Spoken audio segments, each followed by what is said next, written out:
The stars stretched endlessly across the darkness of space. Among them, a massive fleet of alien ships moved forward like predators hunting prey. The Velcrim armada had traveled for months, crossing the vast emptiness between galaxies. Their destination was a small blue planet orbiting an average yellow star. The humans who lived there called it Earth. Commander Thalen stood on the bridge of his flagship. His scales glinted under the soft purple lights of the control room. He was tall, even by Velcrim standards, with 4 arms and eyes that could see in spectrums humans never dreamed of. He had led 17 successful invasions in his career. Earth would be number 18. Next to him, Tactical Officer Vryn studied the holographic displays floating in the air.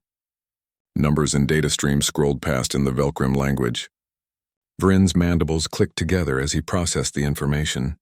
It was a habit he had when he was pleased with what he saw. The humans have primitive technology, Vryn said, his voice rumbling like distant thunder. They have barely left their own planet. Their weapons are chemical-based projectiles and simple explosives.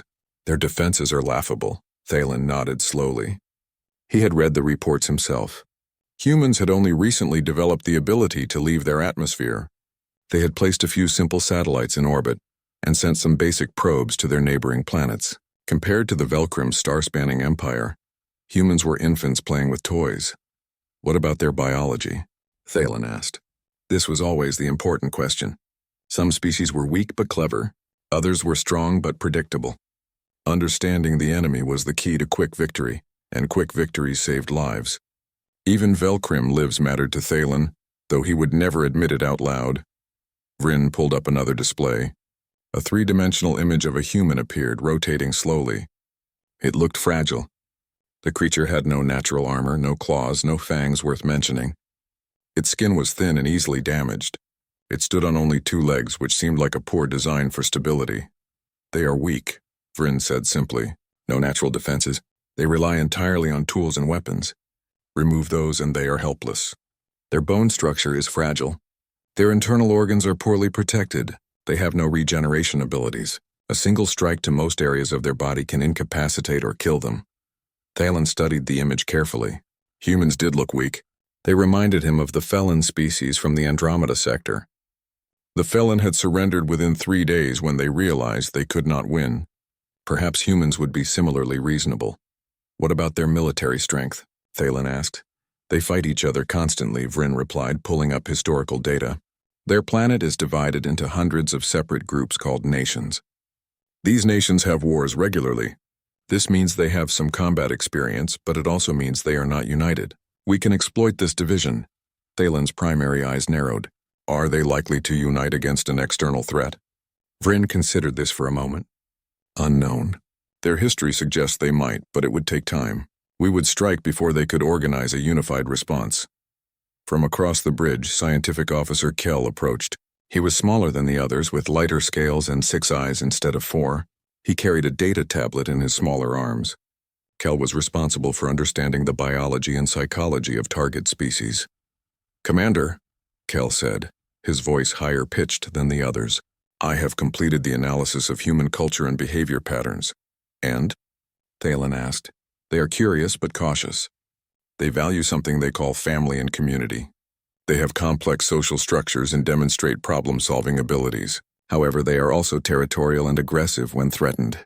I recommend a show of overwhelming force to break their will quickly. Thalen appreciated Kell's thoroughness.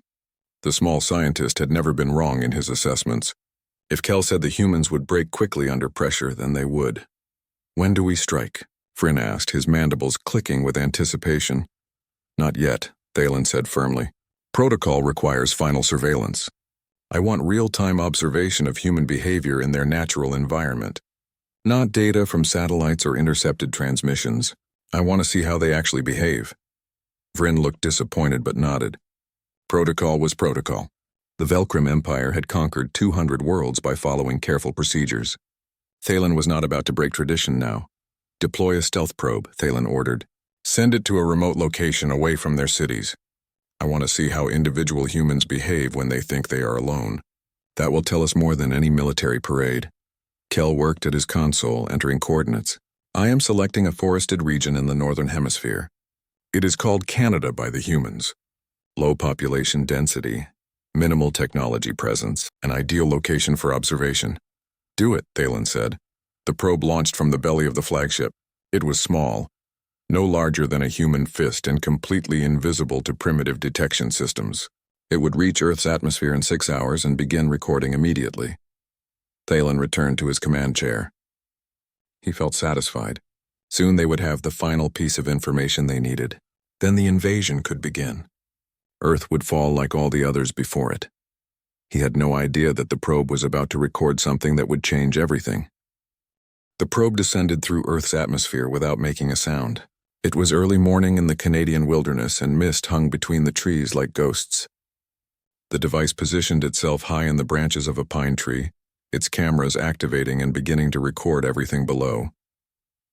On the flagship, the command crew gathered around the main viewing screen. The forest appeared on the display in perfect clarity. Tall trees stretched toward the sky. A small stream bubbled over rocks nearby. Birds sang in the distance. It looked peaceful. Almost too peaceful. Nothing yet, Vryn reported. No human activity detected in the immediate area. Commander Thalen settled into his chair. Surveillance could take hours or even days. He was prepared to wait. Understanding the enemy was worth the time investment. Kel adjusted the probe's sensors. I am detecting various life forms. Multiple species of birds, several small mammals, and one large predator. Approximately 2 kilometers to the west. The predator is moving this direction. What kind of predator? Thalen asked. Kel consulted his database. It matches the profile of a creature humans call a grizzly bear. An apex predator native to this region, weighed approximately 300 kilograms. Equipped with substantial claws and powerful jaws. It is omnivorous but capable of taking down large prey. Thalen filed this information away. It was good to understand the dangers humans faced in their environment. It would help explain their tool development and defensive behaviors. An hour passed. Then another. The sun rose higher, burning away the morning mist. Thalen was beginning to think they would need to relocate the probe when Vryn suddenly straightened. Human detected. Single male individual approaching from the east. The camera zoomed in. A man walked through the forest with steady, confident steps. He wore clothing suited for the environment and carried a backpack. His movements were casual, relaxed. He showed no signs of fear or caution. Visual identification confirms human biology, Kel said, studying the readings. Male specimen, approximately 30 standard cycles old, healthy physical condition. Muscular development suggests regular physical activity, but nothing exceptional.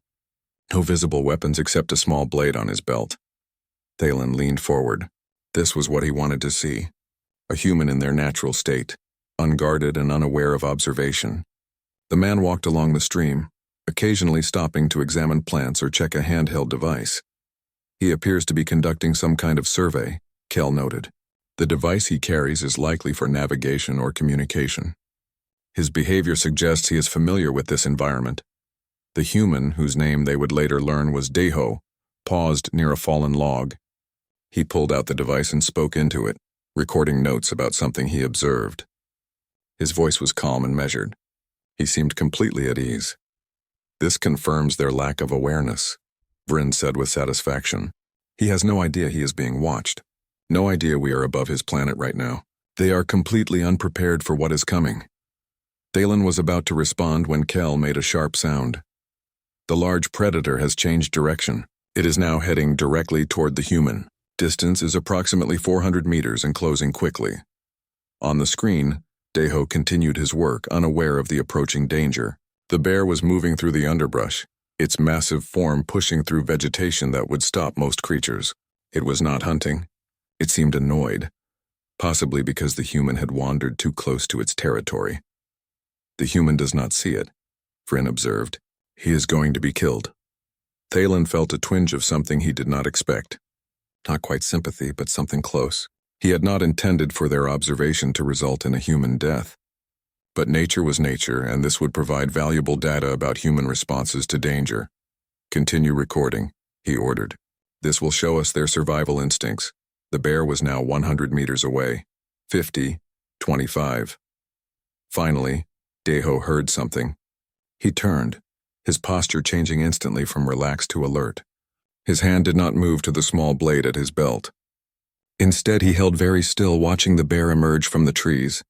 The creature was enormous. It stood nearly 3 meters tall when it rose on its hind legs. Its claws were longer than human fingers. Scars marked its dark fur, evidence of previous fights. This was not an animal to be taken lightly. He will run now, Kel predicted. Flight response is common among species that lack natural defenses. But Deho did not run. He slowly removed his backpack, setting it down gently. His eyes never left the bear. His breathing was controlled, deliberate. Interesting, Thalen murmured. He is not fleeing. Perhaps he is frozen with fear, Vryn suggested. Some species experience paralysis when confronted with predators. The bear dropped to all 4 legs and took several steps forward. It made a huffing sound that translated as a warning. This was the bear's territory and it wanted the human gone. Daiho raised his arm slowly, making himself appear larger. He spoke in a low, steady voice. The words were not aggressive, but firm. He was trying to communicate that he was not a threat, but also not prey. For a moment, it seemed like this might work. The bear hesitated, considering. Then something changed. Perhaps it was the wind direction. Perhaps it was simply the bear's mood. Whatever the reason, the massive creature lowered its head and charged. He's going to die, Vryn stated flatly. No human could survive that. But as the bear closed the distance, Deho did something unexpected. He did not run. He did not freeze. He bent down and grabbed a thick branch from the fallen log nearby.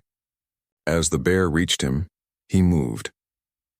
What happened next would be replayed thousands of times in Velcrim command centers across the fleet.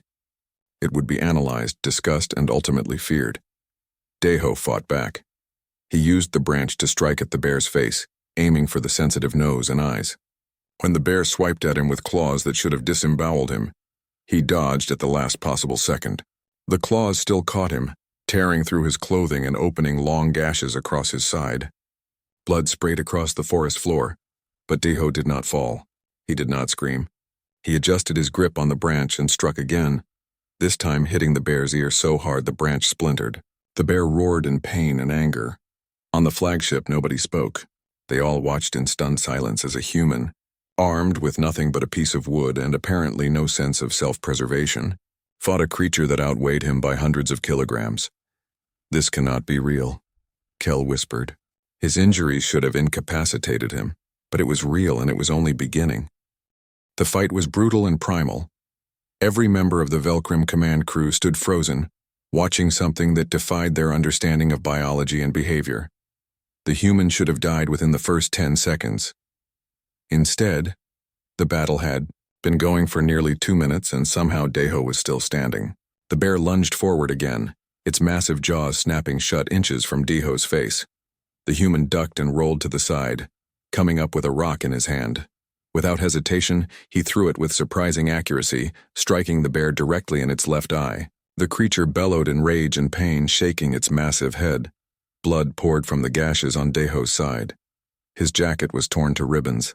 Through the probe's advanced sensors, Kel could read the human's vital signs. His heart rate was elevated but not panicked. His breathing was controlled despite the physical exertion. Most disturbing of all, his brain activity showed he was thinking clearly, making tactical decisions in real time. How is he still conscious? Kel asked, his voice barely above a whisper. The blood loss alone should have weakened him significantly. Nobody answered because nobody knew. This was outside their experience with biological life forms. The bear charged again, and this time it connected fully. One massive paw caught Deho across the chest, sending him flying backward into a tree trunk. The impact would have shattered the spine of most species. The command crew heard the sickening sound of ribs cracking. Deho slid down the tree and landed hard on the ground. For a moment, he did not move. The bear approached slowly, more cautious now but still aggressive. Blood dripped from its damaged eye. It was angry and wanted this fight to end. Finally, Vryn said, the human is down. But even as he spoke, Deho's hand moved. It scraped across the ground, searching for something. His fingers closed around a sharp rock. His other hand pressed against the tree trunk, and impossibly he pushed himself up. He stood on shaking legs, blood running down his face from a cut above his eye. No, Thalen said quietly. This is impossible. The bear seemed to agree. It stopped its advance regarding this strange prey with what could only be described as confusion. Nothing had ever gotten up after that hit. Nothing had ever kept fighting like this. Deho spit blood on the ground. Then he made a sound that sent chills through every Velcrim on the bridge. It was not a scream of fear or pain. It was a roar of defiance and rage.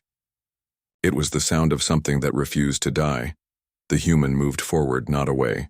He advanced on the bear, holding the sharp rock like a weapon. His movements were unsteady but determined. Blood left a trail behind him with every step. The bear, confused by prey that acted like a predator, took a step backward, then another. It had killed many creatures in its life, but it had never encountered anything like this. This thing would not run. It would not submit. It would not die. Deho kept walking forward. He shouted at the bear, words that the translation system could not fully capture, but the intent was clear. He was challenging it, daring it to continue, promising violence if it did. The bear made its decision. This was not worth it. With one final huff of confusion and frustration, it turned and ran into the forest. The massive predator fled from a creature a third its size, simply because that creature refused to act like prey. For several long seconds, nobody on the bridge moved or spoke. They all stared at the screen where Deho stood alone in the clearing, swaying slightly, blood dripping from multiple wounds. The human's chest heaved with each breath. His hands shook from adrenaline and blood loss. Then Deho did something that broke their understanding of reality even further. He laughed.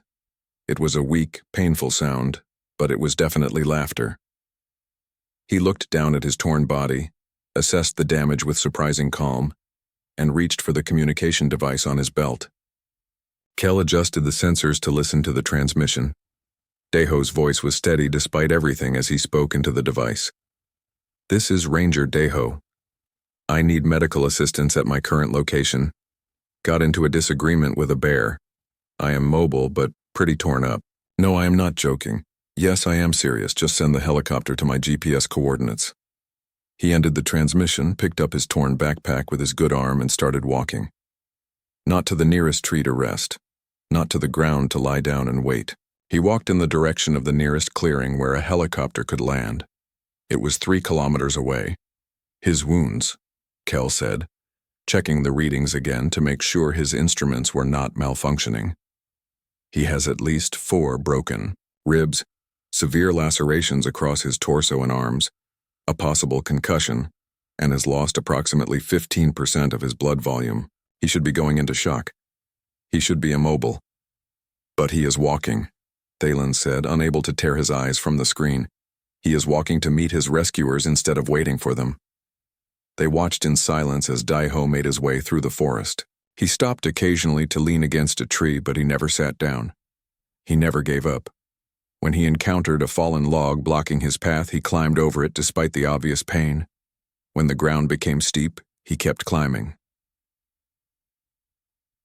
37 minutes later, a human aircraft appeared over the tree line. It was a simple helicopter, primitive by Velcrim standards. It landed in the clearing, and 2 humans in medical uniforms rushed out with a stretcher. Deho waved them off at first, apparently trying to explain what happened. The medics looked shocked at his condition. They kept trying to get him on the stretcher, but he insisted on walking to the helicopter under his own power. Only when he reached the aircraft did he finally allow them to help him inside. As the helicopter lifted off, the probe maintained its focus on the clearing where the fight had occurred. The ground was torn up. Blood stained the grass and rocks. A few pieces of torn fabric lay scattered around. It looked like a battleground, which in a sense, it was. Vryn was the first to speak, his voice uncertain in a way Thalen had never heard before. "Commander, I need to revise my earlier assessment. The humans may be more dangerous than we anticipated." Kel was rapidly scanning through the video recording, analyzing every moment. His 6 eyes were wide with something that looked like fear. This was one human, one average human with no weapons and no preparation. And he survived an encounter with an apex predator through sheer refusal to die. Thalen slowly turned away from the screen. His mind was racing. reevaluating everything they thought they knew about Earth and its inhabitants. One thought kept repeating in his head, growing louder with each repetition. What had they almost done? What would have happened if they had invaded a planet full of creatures like this? Creatures that did not know when to quit. Creatures that fought with broken bodies and refused to acknowledge defeat. Creatures that made apex predators run away in confusion. Pull the probe back to orbit, Thalen ordered quietly. And get me everything. Every record, every piece of data, every scrap of information about human history and behavior. I want to know what else we have missed. Because if one human could do this, what could millions of them do? What could billions? The question terrified him more than he wanted to admit. The command deck had transformed from a place of confident military planning into something resembling chaos. Officers rushed between stations, pulling up data streams and historical records. The main viewing screen replayed the fight on a continuous loop. Each time the bear's claws tore into Deho, the assembled Velcrim flinched. Each time the human got back up, they grew more unsettled. Commander Thalen stood at the center of it all, his forearms crossed in a posture of deep thought. He had called an emergency meeting of his senior staff. Around the holographic table, 6 of his most trusted officers waited for him to speak. "Explain this to me," Thalen said finally, gesturing at the screen. "Explain how one human survived what we just witnessed." Kel stepped forward, his smaller frame tense with nervous energy. He had spent the last 3 hours running every test and analysis he could think of. The results disturbed him deeply. "The human body is not as fragile as we initially assessed," Kel began, his voice hesitant. "Our database comparison was flawed. We compared humans to other species based on their lack of natural armor and weapons, but we failed to account for their internal resilience." "Speak plainly," Vryn demanded. The tactical officer had been uncharacteristically quiet since the observation ended. Kel activated a hologram showing human anatomy. Humans have an extraordinarily high pain tolerance. Most species, when injured, experience immediate shock that incapacitates them. This is a survival mechanism to prevent further injury. Humans can override this mechanism through what they call willpower. They can function with injuries that would kill or disable other species. "That does not explain the blood loss," another officer said. "We measured significant hemorrhaging. That should have resulted in unconsciousness. Human blood is remarkable," Kel continued, pulling up another display. "It clots quickly and efficiently. Their cardiovascular system can maintain function even with substantial blood loss. Additionally, their bodies produce massive amounts of adrenaline in danger situations. This hormone temporarily enhances strength, suppresses pain, and maintains consciousness far beyond normal parameters." Thalen studied the data carefully. Everything Kel said made sense scientifically, but it still felt wrong. Evolution did not produce creatures this stubborn without reason. "Why would they evolve this way?" he asked. "What environmental pressure would create such extreme resilience?" "That is what disturbs me most," Kel admitted. He pulled up an image of Earth. Their planet is what xenobiologists classify as a Class 9 death world. Silence fell over the room. Death worlds were rare and most intelligent species did not evolve on them. They were planets where everything seemed designed to kill anything living there. Kel continued, his voice growing more strained.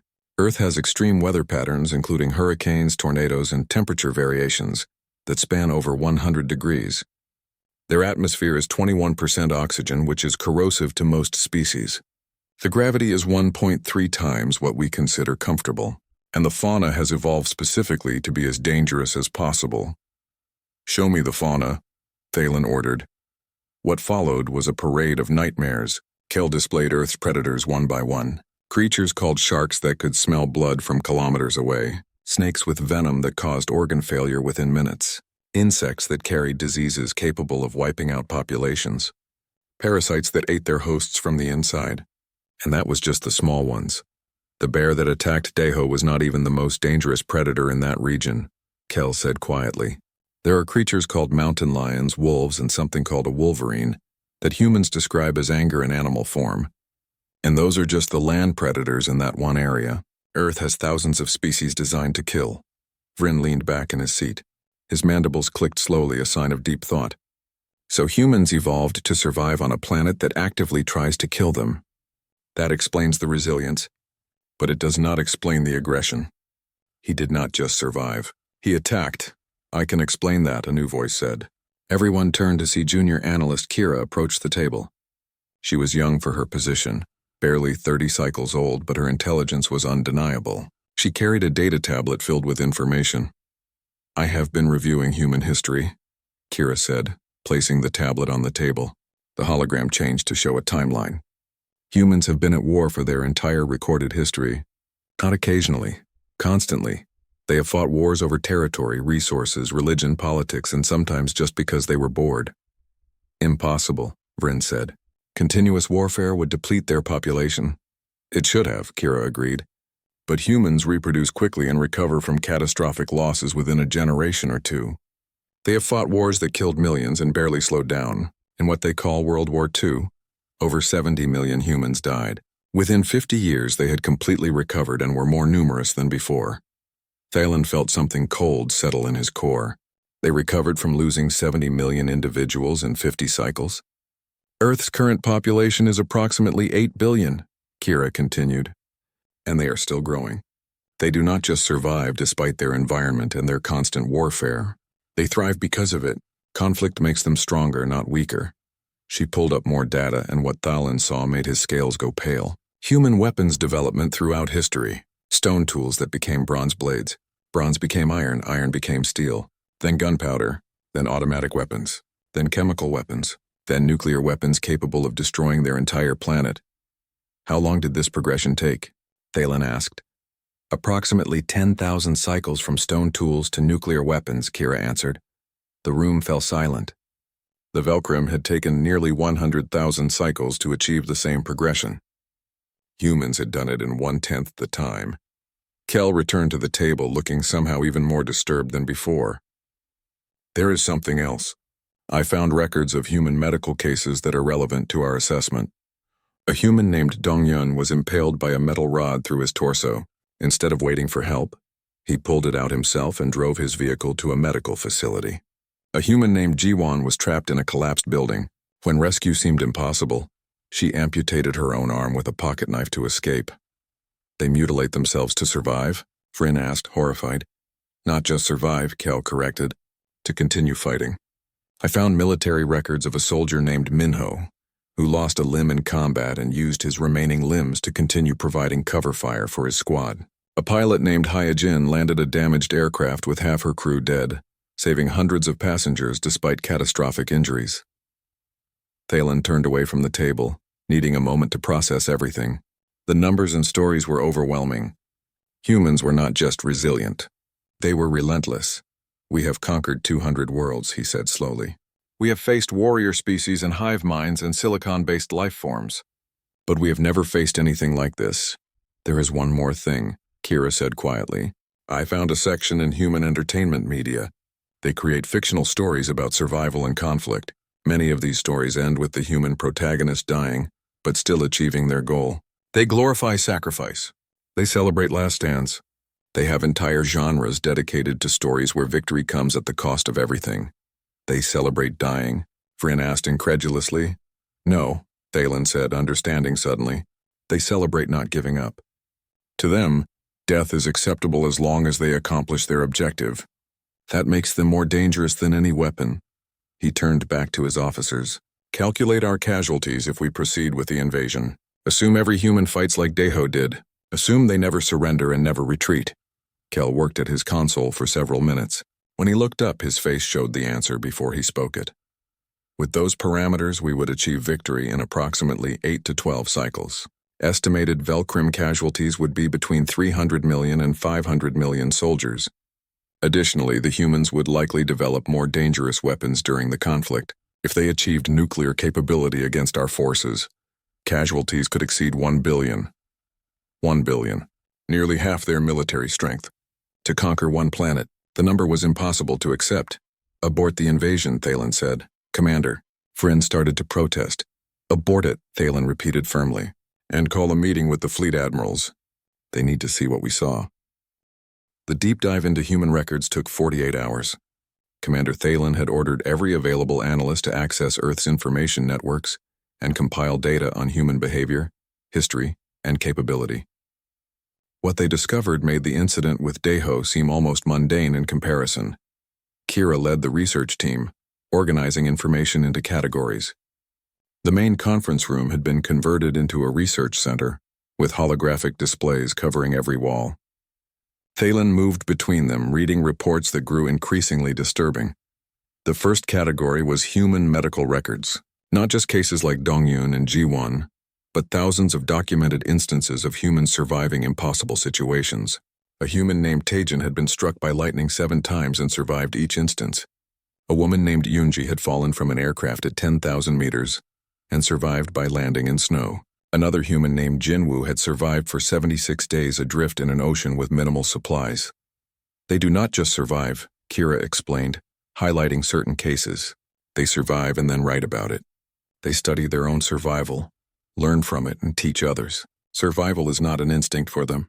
It is a skill they deliberately practice and improve. Kel had taken over the biology section. His findings were equally troubling. Humans routinely subject themselves to extreme physical stress for entertainment. They have something called extreme sports where they intentionally put themselves in danger. They jump from aircraft, climb vertical rock faces, and race vehicles at speeds that would be fatal in a crash. Why? Thalen asked. What is the evolutionary advantage? There is none, Kel admitted. They do it because they find it enjoyable. The same chemicals their body produces during actual danger, they seek out recreationally. They are addicted to their own survival response. Another analyst, a male named Riven, had been studying human warfare. His section of displays showed battlefields, weapons, and tactical documents. Their military history is continuous and comprehensive. They have never had a period longer than a few decades without major conflicts somewhere on their planet. But what concerns me most is how quickly they adapt. Riven pulled up a timeline. In their year 1914, humans fought with single-shot rifles and horse cavalry. By 1918, just 4 years later, they had developed machine guns, chemical weapons, armored vehicles, and combat aircraft. They innovated faster during war than during peace. Show me their most recent conflicts, Thalen ordered. What followed was footage from human wars in the 20th and 21st centuries. Thalen watched as humans fought in deserts, jungles, mountains, and cities. They fought in extreme heat and extreme cold. They fought when outnumbered, outgunned, and surrounded. And most disturbing of all, they won impossible battles through sheer refusal to accept defeat. Riven highlighted specific engagements. In a battle called Thermopylae, 300 human soldiers held off an army of hundreds of thousands for 3 days. In a siege called Leningrad, humans endured 900 days of attack, starvation, and death. Over 1 million died, but the city never surrendered. In a campaign called Stalingrad, humans fought room to room, building to building for months in freezing conditions. They lost over 1 million soldiers but achieved victory. Those are historical examples, Vryn said, though his voice lacked its usual certainty. Modern humans might be different. They are not, Kira interjected, pulling up more recent data. In the 21st century, a small group of humans held off a much larger force in a place called Afghanistan. The terrain was harsh, the supply lines were stretched, but the humans adapted. They learned the language, earned local support, and turned what should have been a quick defeat into a prolonged stalemate. They may have eventually withdrawn, but they were never truly defeated. Thalen studied a map of Earth showing conflict zones throughout history. There were very few places that had never seen warfare. Do they ever choose peace? They try, Kira said. They have periods of relative peace in organizations dedicated to preventing war. But conflict seems inevitable for them. When they are not fighting others, they fight themselves. They have sports, competitions, debates, and political struggles. Everything is a contest to be won. The next section was perhaps the most illuminating. An analyst named Seol had compiled information about human popular culture.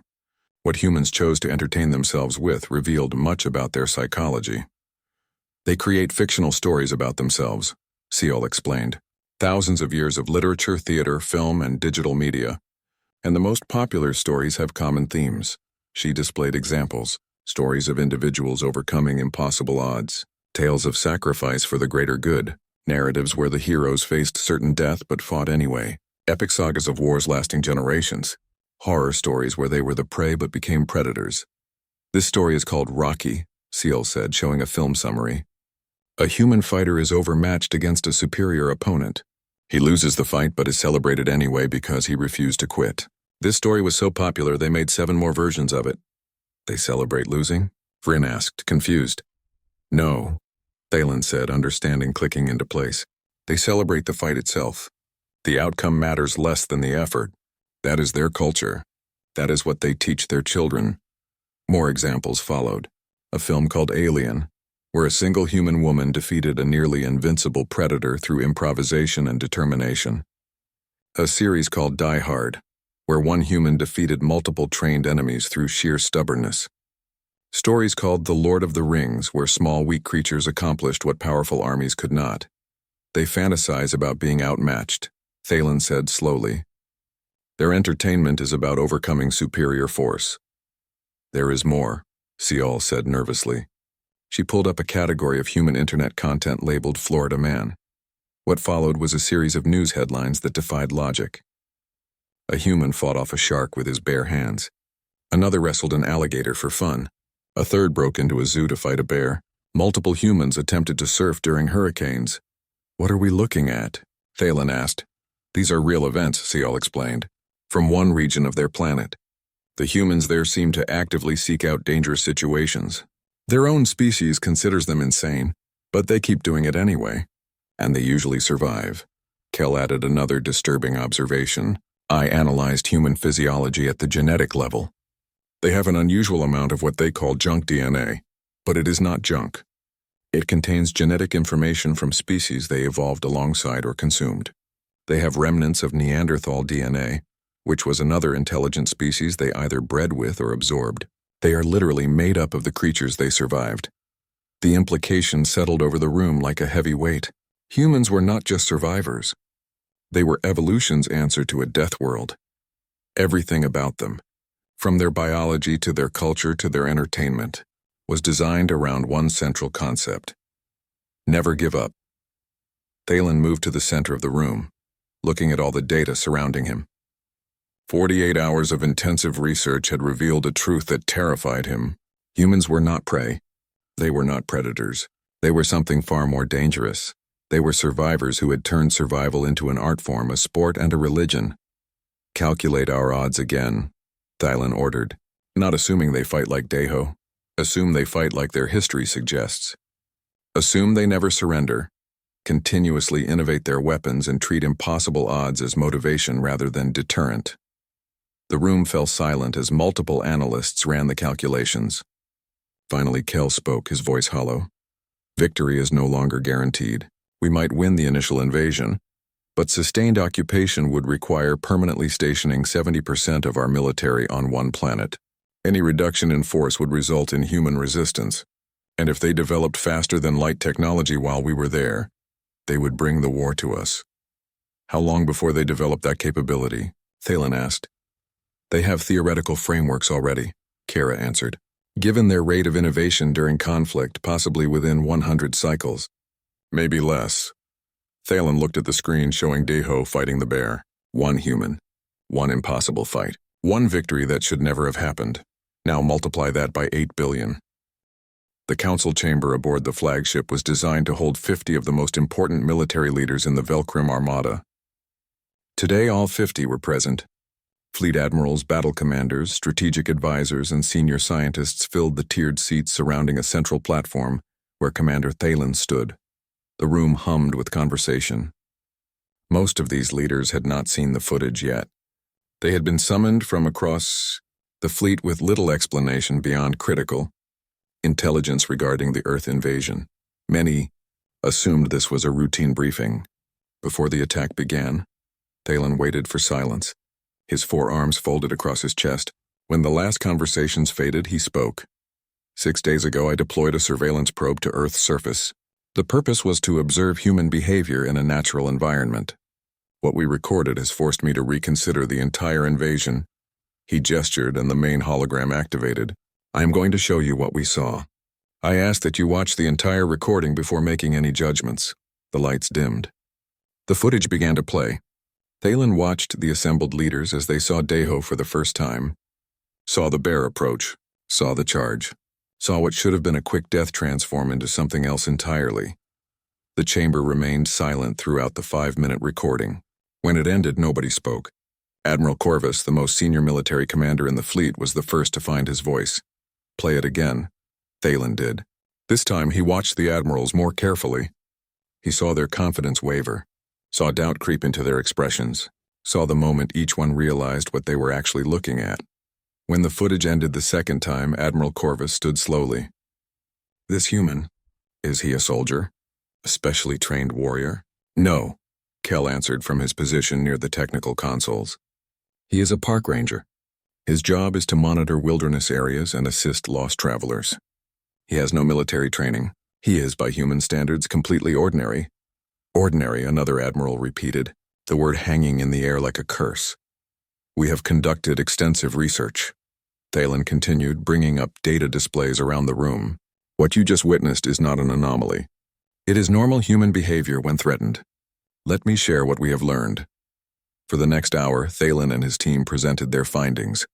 The Death World classification of Earth, human history of continuous warfare, their impossible survival stories, their rapid technological advancement, their cultural celebration of never surrendering. With each new piece of information, the mood in the chamber grew heavier. These were military leaders who had conquered worlds, who had planned and executed successful invasions across 200 planets. They were not easily intimidated. But the data was undeniable and terrifying. Admiral Corvus studied the casualty projections in silence. "You are telling me that invading this one planet could cost us 500 million soldiers? Potentially more?" "That is the optimistic estimate," Kell confirmed. "It assumes humans fight conventionally. If they resort to guerrilla warfare, scorched earth tactics, or accelerate their weapons development, casualties could be significantly higher." Another admiral, a female named Thera, spoke up. "But we have superior technology. Our weapons are more advanced. Our shields can withstand their primitive projectiles." "For now," Kira interjected. She pulled up the timeline of human weapons development. Humans progressed from gunpowder to nuclear weapons in less than 600 cycles. "If we invade, we will provide them with motivation and examples of advanced technology. Our own analysts estimate they could reverse engineer our systems within 50 cycles. Maybe faster." "Reverse engineer?" Thera sounded skeptical. "That is impossible. Our technology is centuries ahead of theirs. So was everyone else's at one point," Riven added, showing comparisons. "Humans have a documented pattern of stealing, copying, and improving technology they encounter.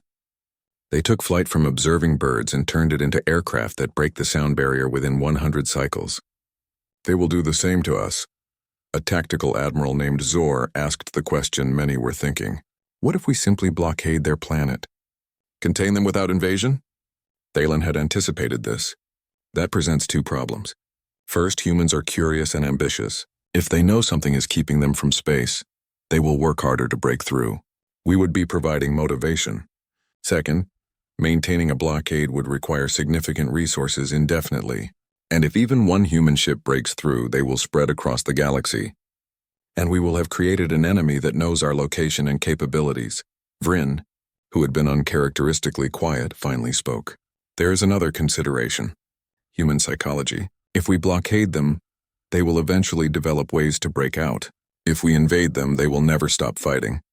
But if we leave them alone, they will be focused on their own conflicts and development. They might not even leave their solar system for generations. Or they might reach out peacefully," Kell added. "Human history shows they are capable of cooperation and diplomacy, especially with species they view as equals.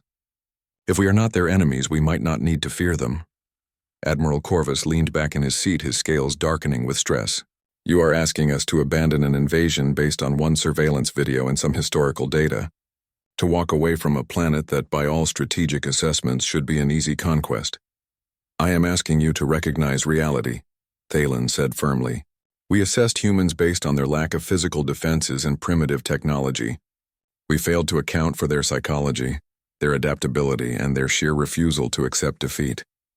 Those factors make them more dangerous than any biological weapon or advanced technology." He gestured at the screen, which still showed a frozen image of Diho standing over the retreating bear, bloody and defiant. "That is one human, one ordinary human who happened to encounter a predator. He had no weapons, no preparation, and no backup. He should have died. Instead, he won. Now multiply that by 8 billion and ask yourself if you want to fight that war. The chamber fell into discussion. Arguments broke out between admirals. Some insisted on proceeding with the invasion. Others advocated for the blockade. A few, notably the younger officers, suggested complete withdrawal. Thalen let them debate for 20 minutes before calling for order. We will vote. 3 options. First, proceed with invasion as planned. Second, establish a blockade and containment strategy. Third, withdraw completely and add Earth to the Forbidden Worlds list. Admiral Corvus stood again. Before we vote, I want to see the video one more time. And I want every admiral to consider this question. If humans fight like that when alone in a forest with no weapons, how will they fight when defending their homes, their families, and their entire planet? The footage played a third time. Thalen watched the admirals watch Deho, watched them see a human refuse to die, watched them understand what that meant for an invasion force. When the voting began, the results came quickly. 2 admirals voted for invasion, 5 voted for blockade, 43 voted for complete withdrawal. Admiral Corvus stood to make the vote unanimous. I have fought in 70 campaigns.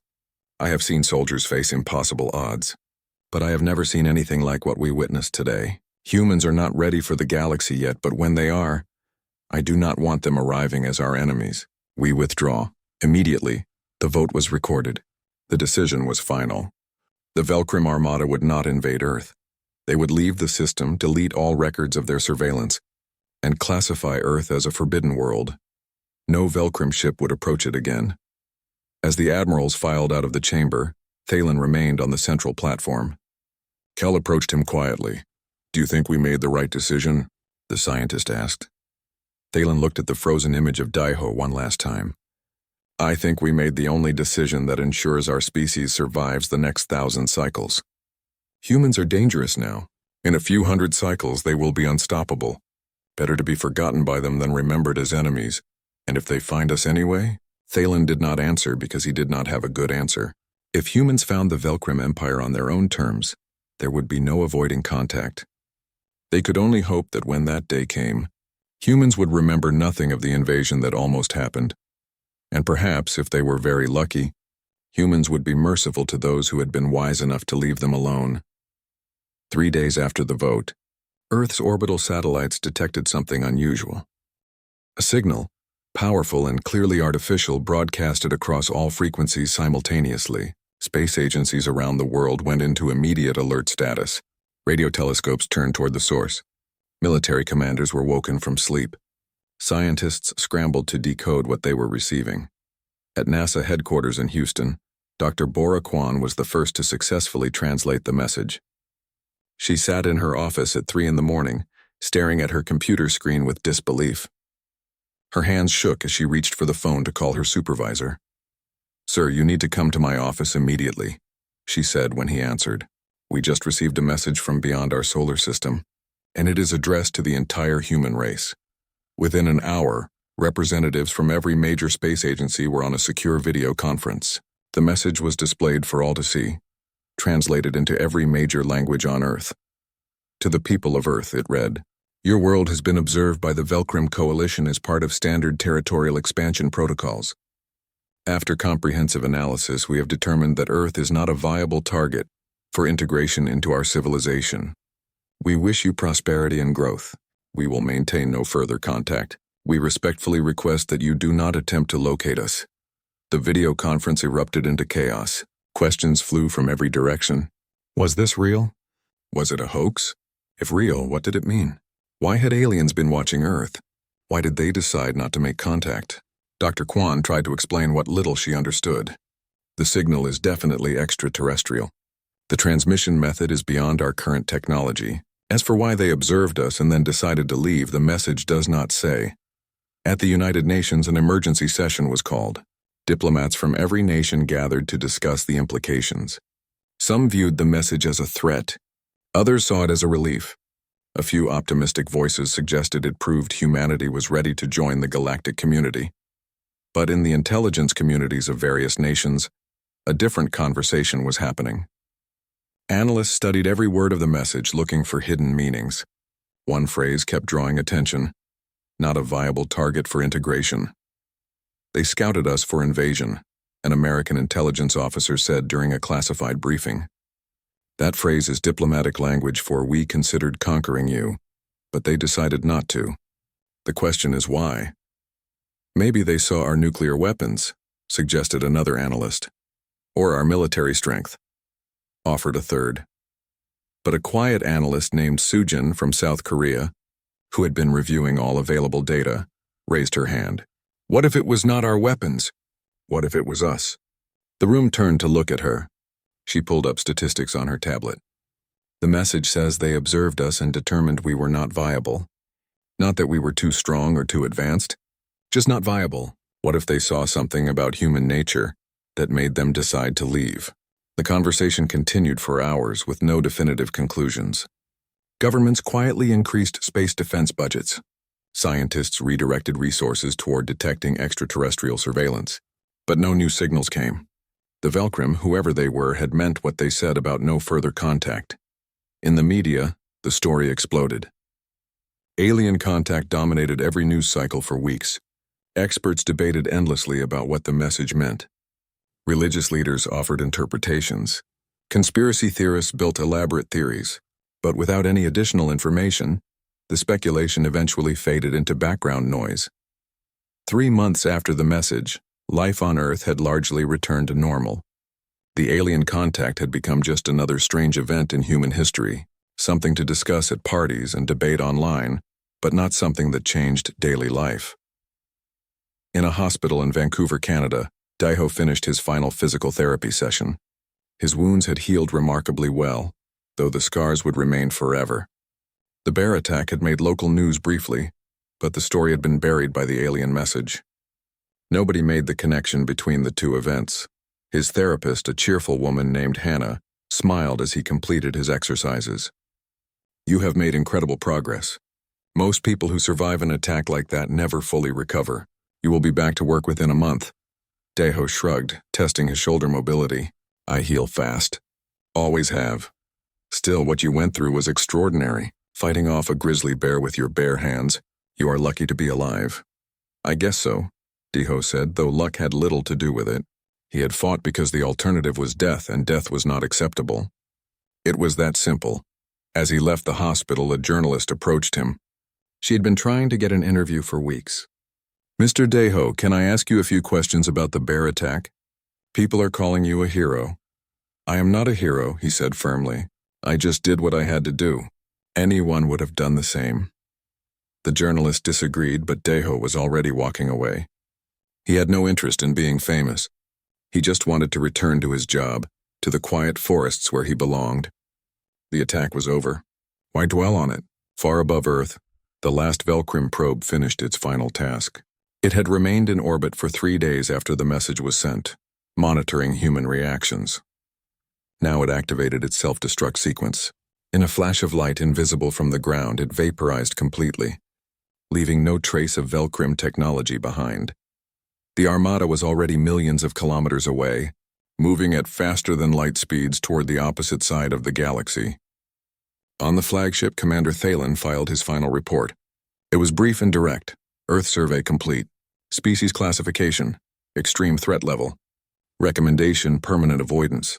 Human beings are biologically and psychologically adapted for survival in impossible conditions. They do not surrender. They do not accept defeat. They are individually weak but collectively unstoppable. Any species considering military action against Earth should reconsider. The only winning move is not to engage. He attached the video of Daiho fighting the bear. No commentary was necessary. The footage spoke for itself. He marked the report with the highest security classification and sent it to the Velcrim Council. Within a week, Earth was officially added to the Forbidden Worlds Index. This was a list reserved for the most dangerous planets in known space. Worlds where the environment was too hostile, the inhabitants too dangerous, or the risk too great. Earth joined a list of only 17 other planets that carried this designation. The Velcrim Council debated creating a warning beacon to keep other species away from Earth. Eventually, they decided against it. A beacon might draw attention. Better to let Earth remain obscure, a small blue planet that most galactic civilizations would never notice. in the Galactic Archives, accessible only to the highest levels of Velcrim government. The video of Deho was stored permanently. It was labeled simply, "Example of Human Combat Behavior, Reference Material for Threat Assessment." Over the following centuries, the video would be shown to every new generation of Velcrim military commanders. It would be studied in tactical academies, analyzed by xenobiologists, referenced in debates about expansion policy, and every time it played, the viewers would reach the same conclusion. Humans were dangerous not because they were strong, but because they refused to accept that they were weak. That made them unpredictable, adaptable, and ultimately unstoppable. On Earth, humans continued their lives unaware of how close they had come to an invasion. They continued their conflicts and cooperation, their technological advancement and cultural evolution. They dreamed of reaching the stars, not knowing that the stars had already reached for them and then wisely pulled back. Deho returned to work exactly 1 month after his final therapy session. He put on his ranger uniform, packed his equipment, and headed back into the wilderness. His first day back was quiet. No bears, no incidents, just the peaceful forest he had missed. As he walked his patrol route, he thought briefly about the alien message that had dominated the news. He wondered what kind of aliens were out there, what they looked like, what they wanted. It was an interesting question, but not one that affected his daily life. He had a job to do, trails to monitor, wildlife to protect. The mysteries of the universe could wait. There were more immediate concerns, like the storm system moving in from the west and the family of hikers who had requested a guided tour next week. Somewhere in his pack, he carried the same communication device that had saved his life during the bear attack. He hoped he would never need to use it again in an emergency. But if he did, he would deal with it the same way he had before, by refusing to quit, by fighting until the threat was gone, by surviving because that was what humans did. High above, in the darkness of space where no human eyes could see, the last traces of Velcrim surveillance drifted away like dust. The aliens were gone, their invasion plans abandoned, their fears of humanity recorded for posterity, and on Earth, life continued. Humans went to work, raised families, explored their world, and dreamed of the future. They remained unaware that they had already passed their first test with an alien civilization. They had been judged, not by their weapons or their technology, but by their nature. And that nature, forged in the crucible of a death world and tempered by millennia of struggle, had been enough to make an entire alien armada turn away.